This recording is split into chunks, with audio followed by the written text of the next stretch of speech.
Plant a seed and watch it grow. $1 is all it takes to make a difference. Visit www.worshipcenterradio.net and click the banner on the right-hand side and sow a seed to Worship Center Radio, the platform of champions. From Detroit to the nations, you are listening to the world's #1 Christian station, Worship Center Radio, the platform of champions.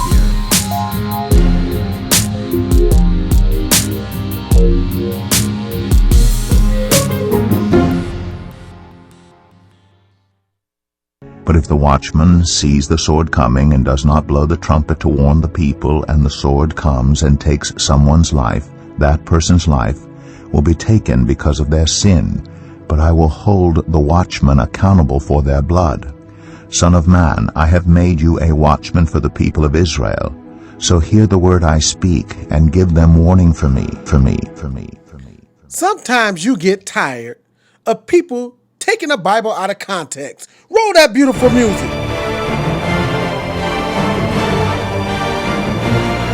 And it's on!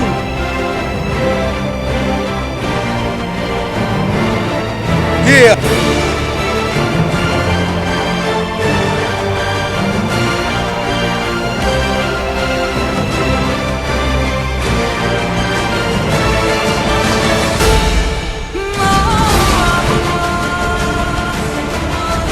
All right. Sometimes I like to have discussions on Facebook about the Bible. And I am so tired of all these biblical non-Christian scholars coming on telling me what the Bible says. There's a lot of things that people say that's not in the Bible and that should be in the Bible. And there's a lot of things that's in the Bible that people say shouldn't be in the Bible. Well, guess what? It's there. You don't try to take words out of other books. I don't see nobody try to take words out of the Quran or words out of the Christian or the Catholic Bible or words out of Islam or Buddhism sayings. Get used to it. The Bible says what it says and start taking it for what it says and not anything else. All right? We're going to talk about it today.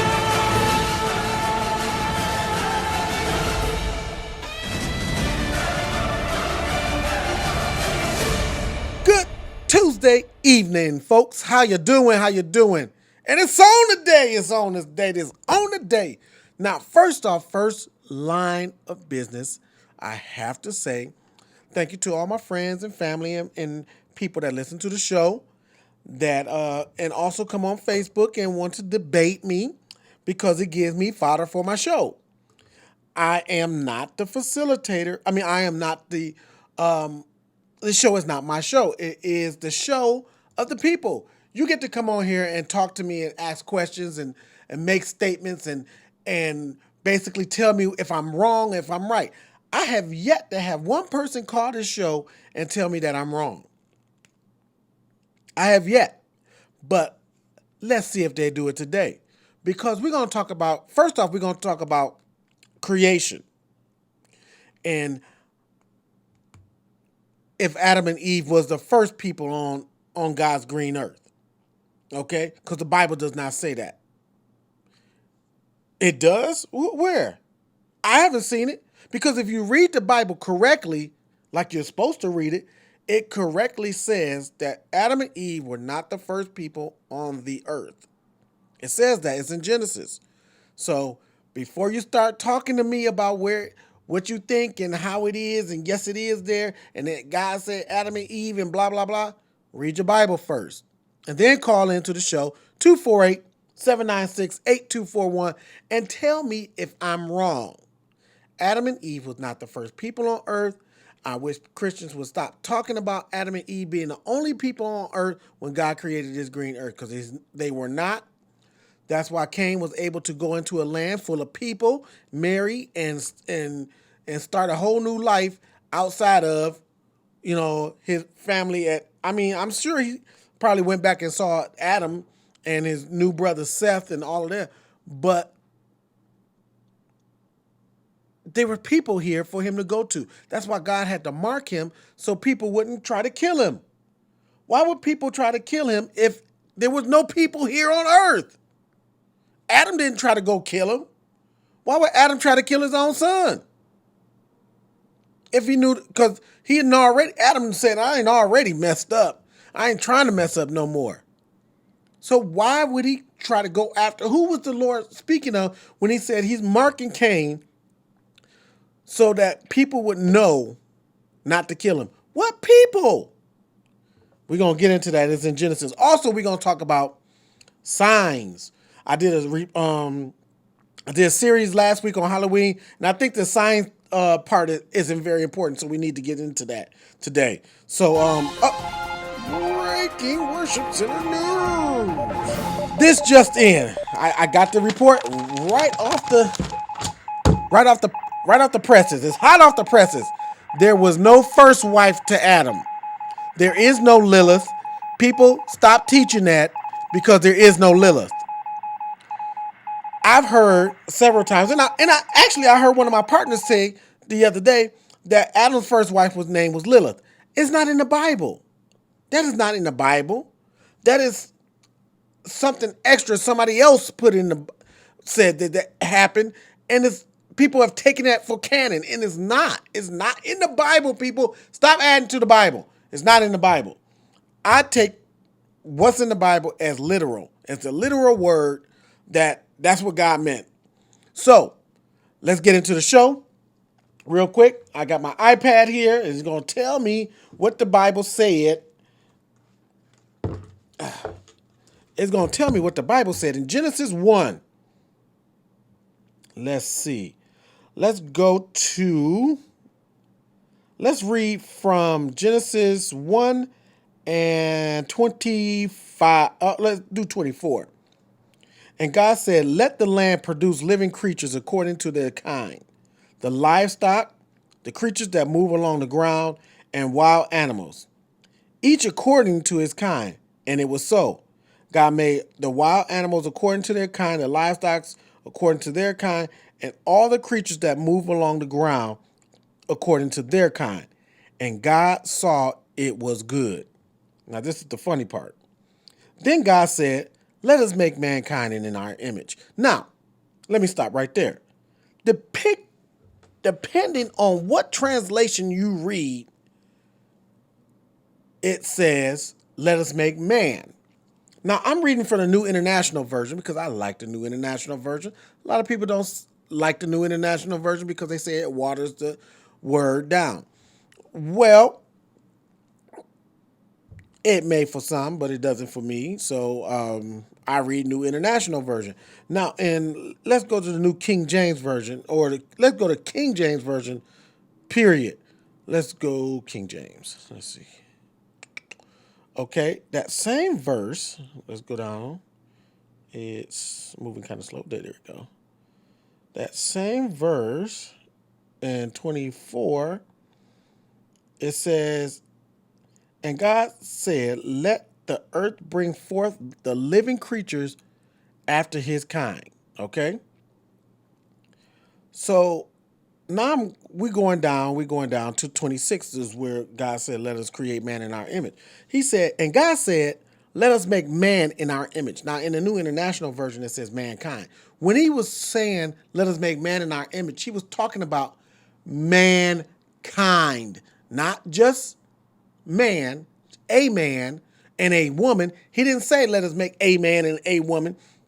He said, let us make man. That means mankind. Look, anytime God is referring to people in the Bible, he says, let me give you a better example. When God destroyed the earth with the flood, he says he was going to destroy the earth because of man's sin. Was he talking about just men, or was he talking about all mankind and womankind? He was talking about both of them, since women like to be singled out because they can't stand being, attached to men so much. All this feminism movement. Women, you are attached to men no matter if you like it or not. That's just it. Wives, if your husband is a plumber and you get called the plumber's wife, that's what you are. You are the plumber's wife. You are not Katie separate from the plumber's wife. I'm my own individual person. No, if you're married, you're your husband's wife, regardless if they know your name or not.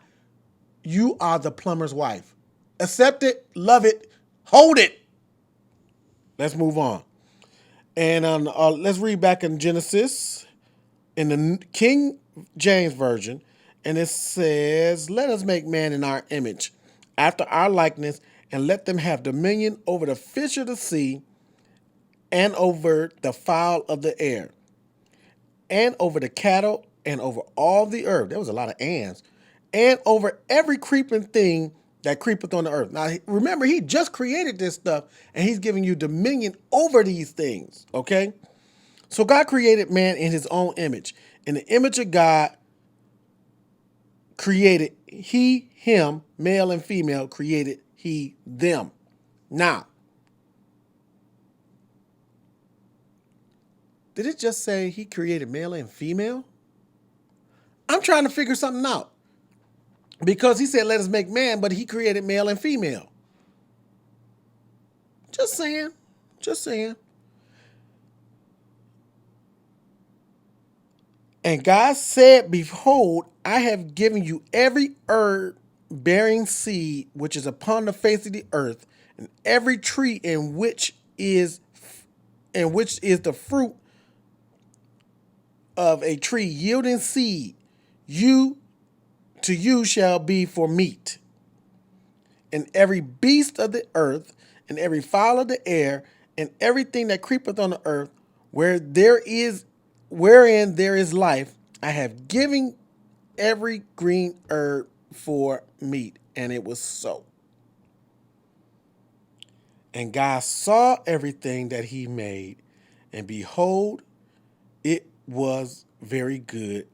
And the evening and the morning were the sixth day. Let me go back somewhere, because God told them to do something, and I skipped over that. And I wanted to make sure I read that so people could understand. Because right here in this chapter in Genesis, and let's just say Genesis 1:27. He said he made man in his image and he created them, but he gave them a mandate. That's the word I'm looking for. God gave them a mandate. In Genesis 1:28, he said, and God blessed them. After he created them, he blessed them and said unto them, and this is in the King James Version, because I'm going to go back to NIV.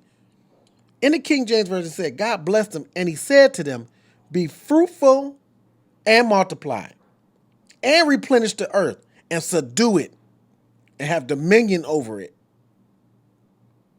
Y'all get that? So, how was there people on the earth when Cain killed Abel and got sent away? Where did the people come from? Genesis 27, Genesis 1:27. That's where the people came from. God created them already. He didn't create Adam and there was nobody else on earth. God created the people first and then created Adam, because God wanted to dwell with his creation. He wanted one singular person he can chill with. Let's put it that way. He wanted one single person that he could chill with, and Adam was that man. But he gave Adam a mandate too. He said, name all the animals. You my cool friend, so I'm going to give you the job of naming all the animals. And guess what? That's what Adam did. But God said, okay, well, I'll go to heaven, you stay down here, and you got the animals to chill with and everything like that. But he said, it's not good for a man to be alone. I'm going to make him a helpmeet. And so he gave him Eve. Y'all get it now? That's so simple, so plain. There it is. It's in the Bible. It's plain and simple. If you read it, people try to make all these mysteries and all this other stuff coming out of the Bible. Oh, the Bible is full of this and full of that. Mysteries and theories and fairy tales and all this stuff. But that don't sound like a fairy tale. That sound like, if you believe in God, it's not a fairy tale. He created man. If you believe he created Adam and Eve, you can believe he created people before that. He didn't just stop creating. He created a whole slew of people and said, be fruitful and multiply. He told them, go ahead, be fruitful and multiply and subdue the earth. All right? He said, be fruitful, multiply, subdue the earth, and do whatever, and just have fun. Use the food that I set out for you, the herbs, the trees, and the animals. They're all there for you to have food and eat and have fun. This earth is for you. All right? Then he created Adam and said, Adam, dwell with me in the garden. Let's have fun. I put this garden aside so we can have fun in it. We can chill. We can watch Netflix. We can. God and Adam was not watching Netflix. I just want y'all to know that was just me. But I'm just saying, y'all, we make it more difficult than we actually really should. And it's in plain text. It's in the plain text. God wanted a friend, and Adam was God's friend. All right? Now that we got that out the way, I'm so glad we got that out the way, because y'all was getting on my nerves with that. And everybody on my Facebook page that be talking that, oh, well, why is it a mystery that God, what God did, and how was the people on the earth, and where did they come from? They came from God. They was created first. Y'all, we make things so much more difficult than they actually should be in the Bible when everything is right there in plain text. Oh, and if you really want to know what color Moses was, Jesus was, and all these other things, I'm going to tell you what to do. Read it. Okay? So this is what's funny to me. Most people complain about the color of Jesus, but if they really read the Bible and they found out that he was not only Egyptian, of darker complexion, that he blended in Egypt. People didn't even know if he was Egyptian or not. So I'm trying to think, he was dark enough to blend in with the people. That means Jesus was not a white man. So now that you know that Jesus is not a white man and Jesus was of darker complexion, does that make you believe him anymore? Does that make you say, well, let me look into believing in Jesus now? Does that? For some of you, I don't think so. Because some of you have it in your head that there's more lies and fallacies in the Bible than there is truth, because it comes from a Catholicism. It comes out of Catholicism. In the background of Catholicism is of the devil. I'm just letting you know. If you're a Catholic, I'm sorry, you're the devil. Your religion. Let me put it that way. Let me not say you're of the devil. Let me put it, your religion is of the devil. Period. Religion, period, is of the devil. Because God never meant for us to have a sect or certain things in religion, or even artifacts or anything. The only artifact I remember God really having was the seat of mercy on top of the Ark of the Covenant, which got destroyed. And after that, he said, have no graven images. And that's in Exodus 20. Have no graven images of Jesus or of the Lord or anything that you say is supposed to represent God, not to have any graven images. All right? That's what the Bible says. Okay? So all these crosses on, and I'm getting into the next subject, because all these crosses that people have hanging around their neck and things like that. And it kind of surprised me too. So this affected me too, because I had a cross and I thought my cross was kind of sweet. I was like, my cross is dope. I had this necklace and the cross hanging off my necklace, and I'm sweet with my necklace and my cross, because my cross represents, my faith and all this other stuff, when it actually is a paganistic symbol. Yes, it is. It is a paganistic symbol, and it really is. I don't know what to tell y'all. So I want to get into this study again on signs, because I think it's very important that we understand there are symbols out there. There are signs and symbols out there that we don't even know that they're paganistic. We don't even know that, in our everyday life, they just exist and that they represent witches, warlocks, and other demonic things. Let's talk about a few real quick before we go into the study. The pentagram is a star. The regular old star.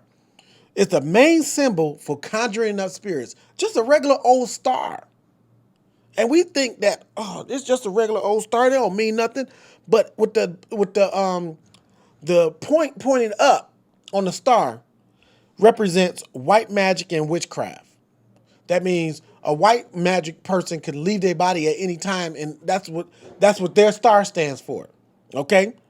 But the pointed down, the point pointing down stands for black magic. I did not know this. I didn't know this. But when you see, and this is the thing that how the devil mocks everything. The circle represents, a never-ending entity, right? Well, when you put that circle around the stars or any other witchcraft symbol, it intensifies it.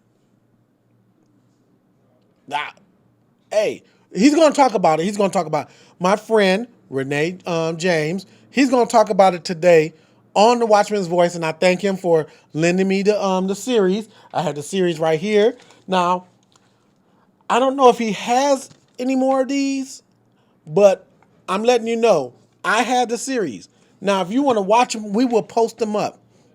I will make a special day, and we will post up all the videos of the shows, okay? Of his paganistic videos, because he got one in here that we're going to talk about next time, not this week, but next week. The Church of Rome and secret society. All you people pledging these fraternities and sororities, they're of the devil. Yeah, I bet y'all didn't know they was grounded in Illuminati and witchcraft. Maybe some of you did and didn't care. Well, let's get into this lesson real quick. Let me read some more real quick. The triangles that look like a yield sign. He's gonna talk about that. Star of David is a hexagram, and it was used in witchcraft and to conjuring demons and keeping them away. And I already told you about the circle and the cross. He's gonna talk a little bit more about this, and I'm gonna let him do the talking, and I'm gonna get out the way. I will see y'all in a few minutes.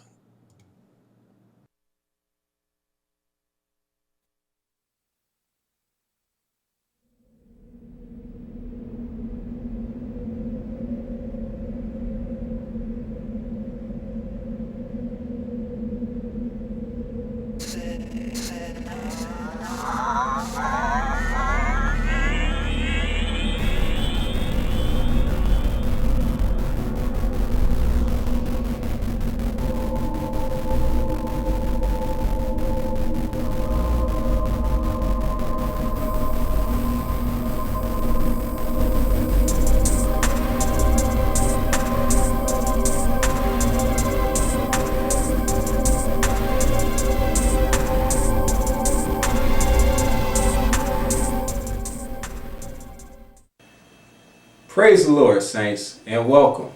Welcome to another in our series on paganism. Today we're going to be talking about signs and symbols. Signs and symbols are extremely important when it comes to paganism. A lot of communication that's done in paganism or in the occult world are done through signs and symbols. So signs and symbols have been around and they've had a great deal of influence in the things that have happened in the occultic realm. The signs and symbols that I'm going to show you today, they have multiple meanings, and most of them are occultic. Well, all of them have an occultic meaning to them. But before we get to that, let's first define and understand what a sign or a symbol is. According to Webster's, a symbol is something that stands for something or suggests something else by reason of its relationship, association, convention, or accidental resemblance. An example is something visible for something invisible. To give you an idea of what we're talking about, for those of you that are drivers, you know that a yield sign is a triangular shaped sign that you see out on the road. When you see that sign, even when you see it from the back, you know that that sign means yield. So you have a triangular symbol as far as drivers are concerned that represents something. So you have something visible that represents something invisible, which is yield. So you see, signs and symbols are visible signs or visible things that represent something invisible. Another illustration, if you will, is this. Let us say that you're a traveler and you go on vacation someplace, and you just happen to be in a city that has a large gang population. Well, you don't know that. And not only don't you know that it's a gang infested area, but you don't know that there's a particular color that this gang uses in that particular area, or that's important to that gang in that particular area. Let us say that the gang in the area that you were in has blue as their color. Well, you have a red shirt, and it happens to be one of your favorite red shirts. And you decide that you're going to get up and walk out to the store, and you're wearing your favorite red shirt, not knowing that red in that area is dangerous. So you wear your red shirt out. Now, you don't know that that red shirt means something, but that red shirt means something to those gang members. It means you are a rival and you are to be dealt with. Now, they deal with you. You end up in the hospital. Now you find out that that red shirt meant something. Now to you, the red shirt didn't mean anything other than the fact that you liked it. But to those gang members, that red shirt meant something. Well, that's the same thing in the spirit realm. Demons see signs and symbols, and those signs and symbols mean specific things to them in the spirit realm. And we have to realize too, my brothers and sisters, that we live in a time continuum. We live in time. However, in the spirit realm, there is no time. All there is in the spirit realm is the present. The present in the spirit realm was the 1st century AD, just like it's 2010 now. And 2010 or 2021 will also be the present in the spirit realm. Although it's a time continuum for us, in the spirit realm, all time is one. So what I'm getting at here is this. Whatever a sign meant in the 1st century AD, that sign means the same thing today. Even though we in the 21st century might put a different label or meaning, or attach a different label or meaning to that sign or symbol, that doesn't negate the fact that in the 1st century AD, that particular sign or symbol had a specific meaning. And to those spirits, that meaning has not changed. And unfortunately, it's us that don't know what those things mean in the spirit realm.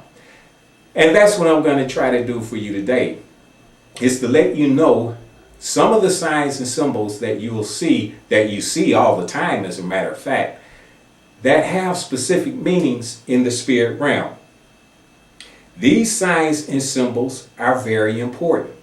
In and of themselves, for the most part, they are benign. They seem to be just totally innocent.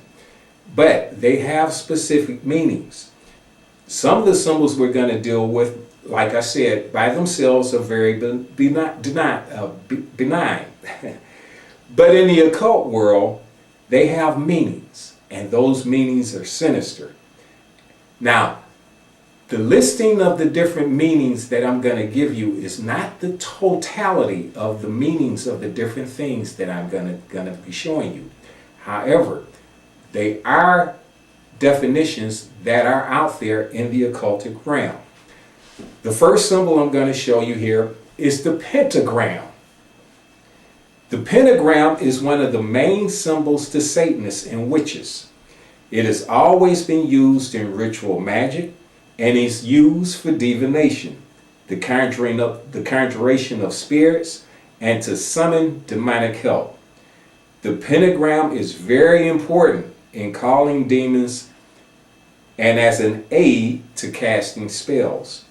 When pointing skyward, the star symbolizes the power of witchcraft, and it is considered the symbol of white magic, or the white magician.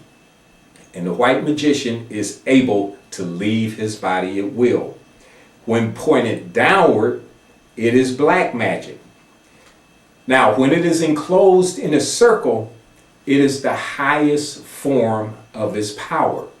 Whenever any of these symbols are enclosed in a circle, that intensifies the power of that particular symbol. This next symbol here is a triangle. With one point pointing upward, it is called the earthly triangle or the water triangle. When one point is pointed down, it represents the deity and is called the deity's triangle or the fire triangle. And as with the pentagram, the triangle can and is used both ways. The lightning bolt. The lightning bolt is an emblem of sovereignty. It also represents the banishment of Satan from heaven.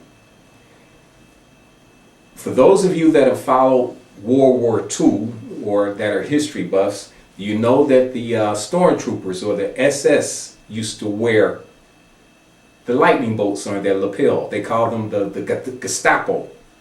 They wore these lightning bolts on their lapel. And that's because they were occultists. Himmler, who was the head of the SS, was an occultist. He used to get into all sort of witchcraft. And he discovered that the lightning bolt represented the devil, and it also brought fear. So he decided to use the lightning bolt as an emblem to designate these men as the most fierce of Hitler's group. There's a rock group that uses the lightning bolts in their name. The last two letters in the name of that group are lightning bolts. The hexagram. The hexagram is formed by uniting the water triangle with the fire triangle. Remember, we just talked about those. And this is called the six-pointed star, or the Star of David, and Solomon's seal. When the two triangles are joined together into one symbol, it forms a six-pointed star known as the double triangle or a hexagram. It is used as a standby for magicians and alchemists. The sorcerers believed it represented the footprint of a special kind of demon called a Trude, and used it in ceremonies both to call up demons and to keep them away. In fact, the word hex comes from this emblem, the hexagram. And I know you've heard people say, he's going to put a hex on me. Well, this is where that word comes from, the hexagram. Another meaning associated with the hexagram has to do with sexual union and reproduction. The triangle pointing downward is a female symbol. The triangle pointing upward is the male symbol. When the two triangles are interlaced, it represents the union of the active, or male, and the passive forces in nature. It represents the male and female elements. And this is what you have here. This next symbol I know you've all seen. This is known as the peace sign. This came into vogue during the 60s. and it stayed that way up to this present day. Throughout the last 2,000 years, this symbol designated hatred of Christians. When a neophyte or a new initiate is going into a coven for witches, what they will do is draw a circle in the ground or a circle on the ground, and the neophyte will carry a cross holding it upside down.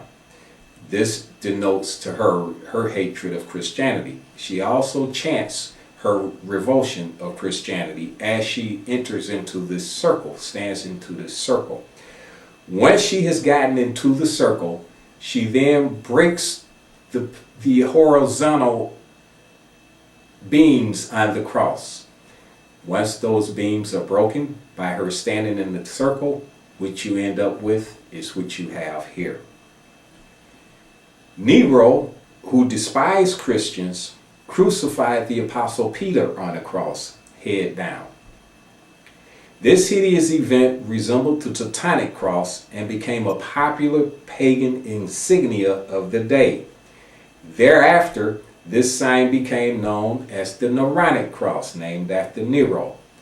Now you put a circle around it, as you see here, and this is what we have: an intensified hatred of Christians. So you see people wearing these thinking, I'm expressing peace and love and goodwill, not realizing that the symbol that they're wearing around their neck is actually saying to the demon world that yes, we have an intense hatred of Christians and all that it stands for.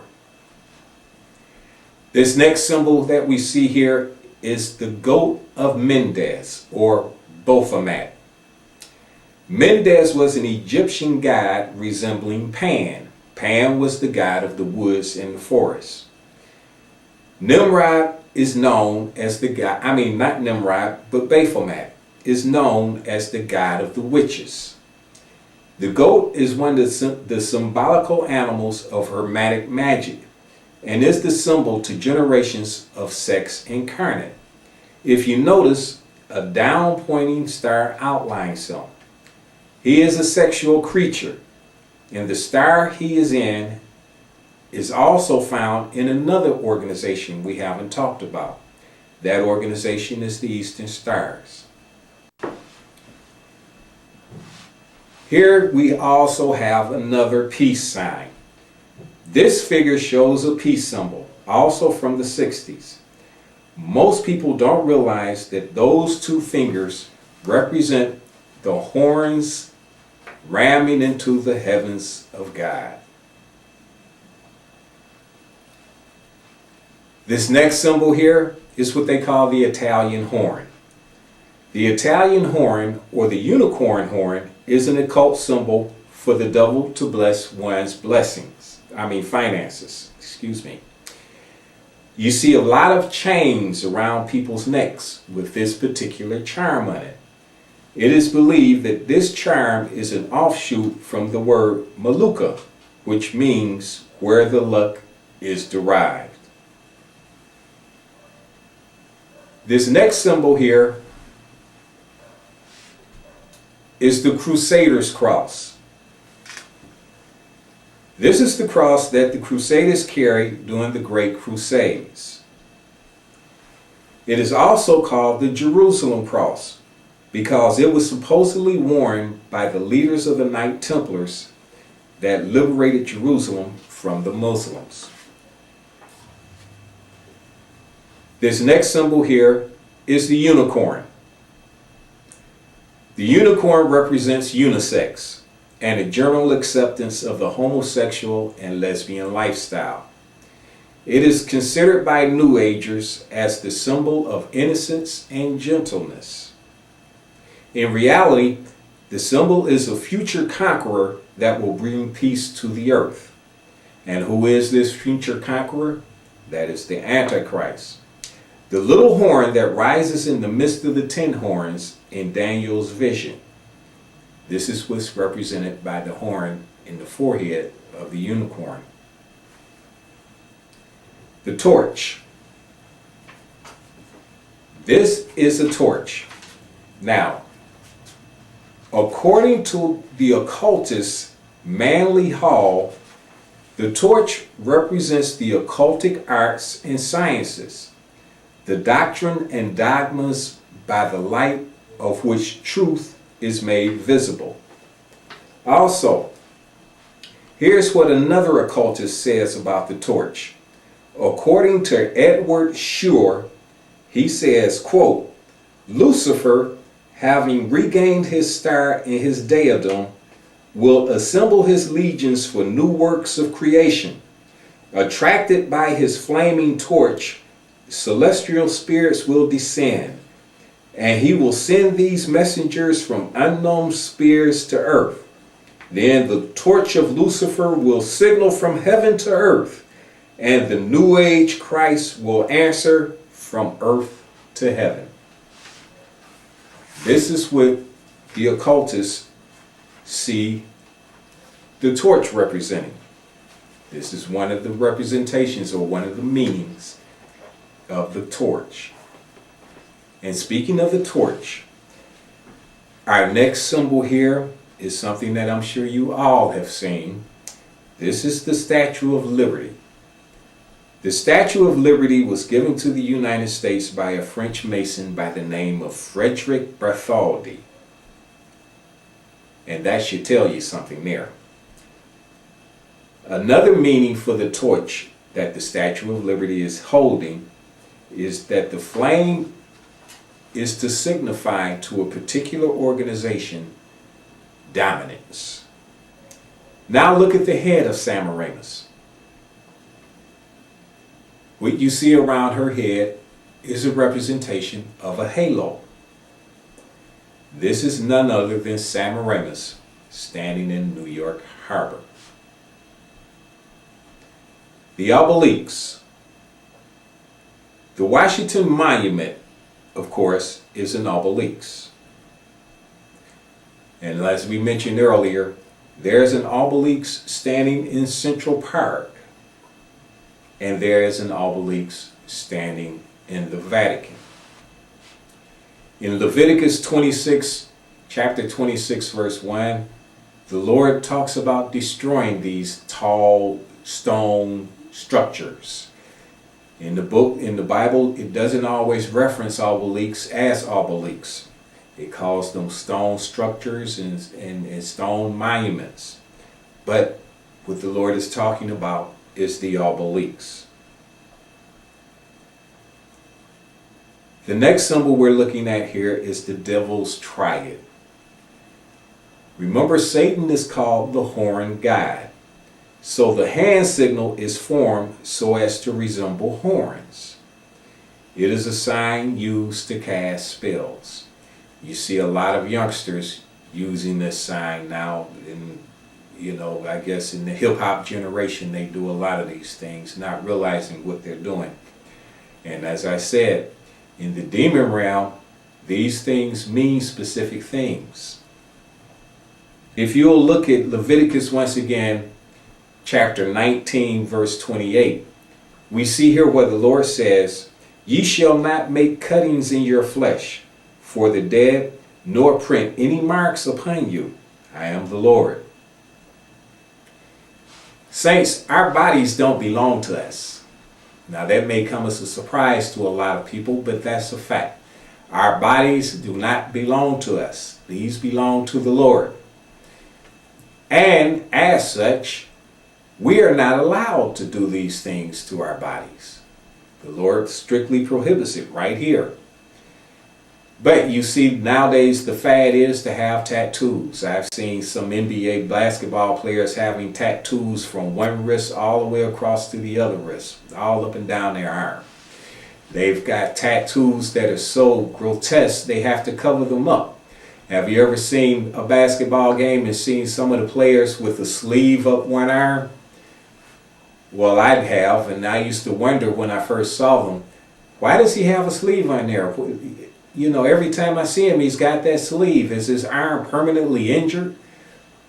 Then I discovered that what that is for is to cover up some tattoos. You see, some of them have tattoos that are so offensive that they can't be seen. The owners and management don't want those tattoos seen, so they have those players cover those tattoos up. And as I said, saints, our bodies don't belong to us. There's gonna come a time, and that's for everybody on earth, whether we go to heaven or don't. There's gonna come a time when everybody's gonna have to stand before the Lord. I'd hate to have to stand before the Lord with all of those gross tattoos all over my body and explain that to the Lord. What kind of explanation could I give him? But that's what the Lord says about tattoos. This next symbol here is an anchor. Now, a lot of people that wear these will say that this is a symbol of life. And that is true. The gods used it as an instrument for awakening the dead to a new life. When a pharaoh was dead and being embalmed, these things were used as an instrument to pry open the pharaoh's mouth. His mouth was pried open with this, and prayers were pushed into his mouth. These were the prayers that he would have to utter when he got into the underworld for safe passage. He had to know these prayers. So to ensure that he had these prayers right, they were stuffed in his mouth. So this is the key to life. The life in the underworld. The life in the world after. This was also, the anchor is also called the symbol of fertility. The anchor is also known as the symbol for Semiramis. There is a witch that said or made a statement in association with this anchor, and this is what she says, and I quote, "It is also an emblem to identify the wearer as a worshiper of the sun god Ra, a seeker of the Satanist beliefs, and one who practices the worship of unknown gods of the supernatural. The wearer acknowledges the sun god Ra and works the voodoo of the unseen world through this hex." You see a lot of these on chains and on charms, just like you do the Italian horn. And once again, saints, these things mean things in the spirit realm, even though we think they're cute. And I'll get my girlfriend one of those. That's cute. They have specific meanings. Next, we're going to look at something that I know every last one of you have. We try to keep these. I know I try to keep them as long as I can. And that is your dollar bill. If you have a dollar bill, pull it out, and I'll show you something. If not, just go along with me. It is no coincidence that there are 13 colonies. Now, I have often wondered why it was that they settled at 13. After all, you have one state that's about the size of a good county, and the rest of the states are the size of states. So why couldn't they have added that one state, which is Rhode Island, to another state? Couldn't they have added Rhode Island to Virginia or something? Why did Rhode Island have to be sized the way that it is so that we'll end up with 13 states? Why can't they have 13 colonies? Why can't they have 12 colonies? Or why couldn't they have broken New York up and had 14 colonies? Why did they have to settle at 13 colonies? Have you ever thought about that? Well, maybe so that it'd be a signal to someone that we have arrived. We have arrived. Because 13 is a satanic number. So 13 means something in the spirit realm. And remember, everything that God does, Satan has a counter. Satan is a counterfeiter. There are scriptural numbers. There are numbers that the Lord uses that are important to the Lord. Well, the same thing is true with the devil. 13 is the most important number in the occultic world. And this is the number that we ended up with as far as 13 colonies. That makes it convenient to cover things. Well, it's just a coincidence. Or, what are you talking about? It's satanic. It's 13. So let's look at our dollar bill. Let's look at our dollar bill. On your dollar bill, there are 13 leaves on the olive branch. There are 13 bars and stripes in the shield. There are 13 arrows in the eagle's tongue. There are 13 letters in the word e pluribus unum on the ribbon. That's on the other side, but we'll look at that. There are 13 stars in the green crest above, which is also in the form of a hexagram. There are 13 rows of stone granite in the pyramid, with the all-seeing eye. And going back to that side, to e pluribus unum, as I said earlier, there are 13 letters. And e pluribus unum means out of many comes one. Also, back on the side with the eagle, there are 32 feathers in the right wing. 32 is the number of ordinary degrees in the Scottish Rite Masons. The left wing of the bird has 33 letters, or 33 feathers, which correspond to the 33 degrees in the York Rite side of Masonry. The tail's feathers number 9, the number of degrees in the York side of Masonry. Now, this is not to suggest that you should discard your dollar bills because they're evil. What I'm doing here, though, is letting you know that you too are intoxicated from the wine of her fornication, as we discovered or alluded to in Revelation chapter 17, verse 2. Remember I said when we first started that I'm going to refer to that verse a lot. And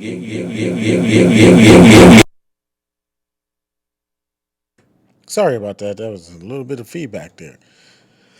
I had to come back in because we're getting ready to end the show. I mean, the video is not done, but you got the gist of it. He's talking about the Bible. He didn't get to the cross, but and the star. I think he did get to the Star of David. Did he get? Yeah, he got to the Star of David. But I just want you to be aware of everything that goes on in this world is not because it just goes on. There's reasons for certain things to be around.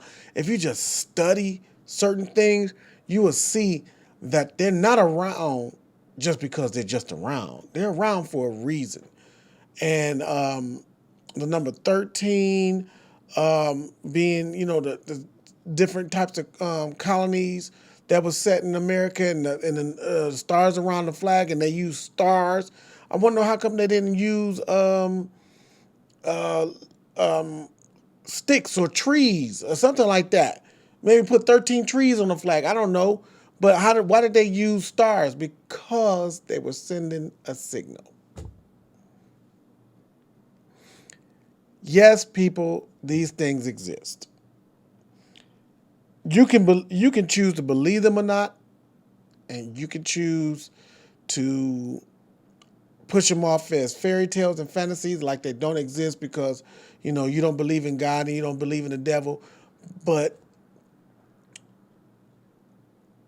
if you die in your sin and find out that God is real and everything that Christians were saying to you was the reality of life after death, then what? See, the scary part of this is you finding out that what we were saying was real after the fact. That should be more scary to you than anything else. Finding out that everything that these Christians were saying, everything that these people were saying about witchcraft and symbols that I laughed at and called it fairy tale, and me sitting here, I'm so pro-black and I'm believing in Ra and all these other symbols that are supposed to represent me and my culture, and they were actually witchcraft and demonic symbols. And I'd rather believe in that because I see that. And we got to stop being sight people and start being faith people. Because we rather believe things that we can see on touch and smell and things like that because that's the kind of people we are. But we can touch money and we believe in money more than we believe in God. Only because we can touch it and we know that money spends because we can spend the money ourselves, but we don't trust God to give us the money or to take care of situations because we can't see him. That's why it's called faith, people. I don't know what to tell you, but that's why it's called faith. All right? So we went through a lot of things today. We talked about Genesis and the creation. We put the creation thing to rest. I hope that put it to rest for you. It's plain and simple in the Bible. And we also put the fallacy about what color Jesus is and what color Moses was.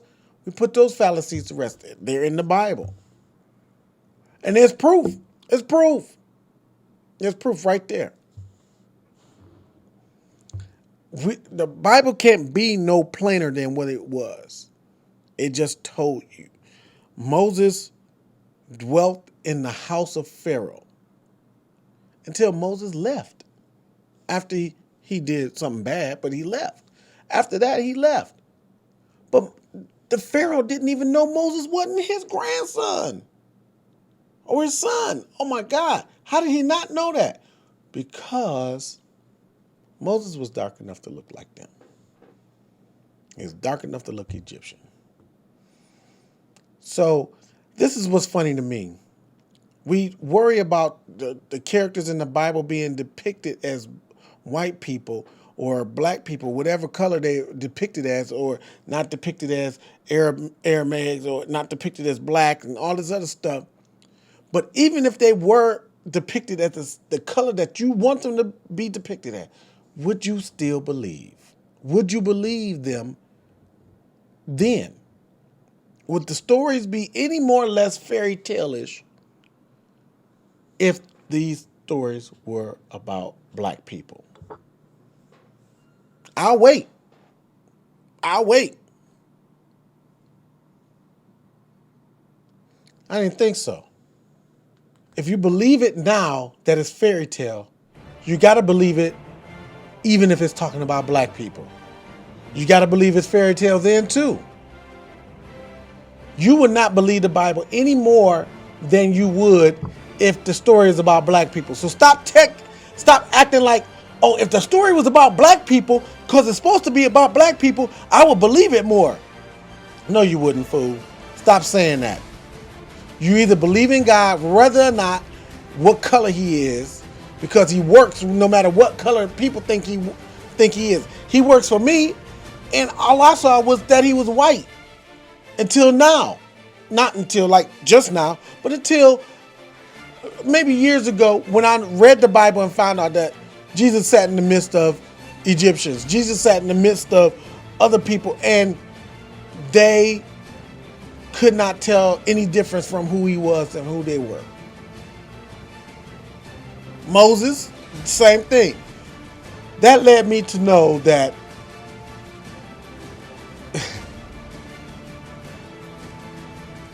I can't even say it. Just God does things his way because he is God. That's it. I'll be back.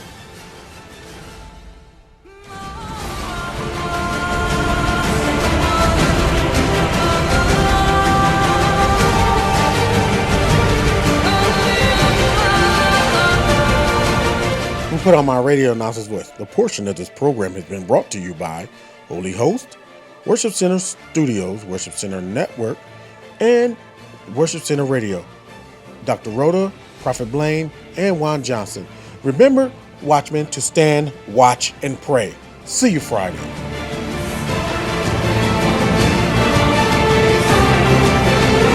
And it's on!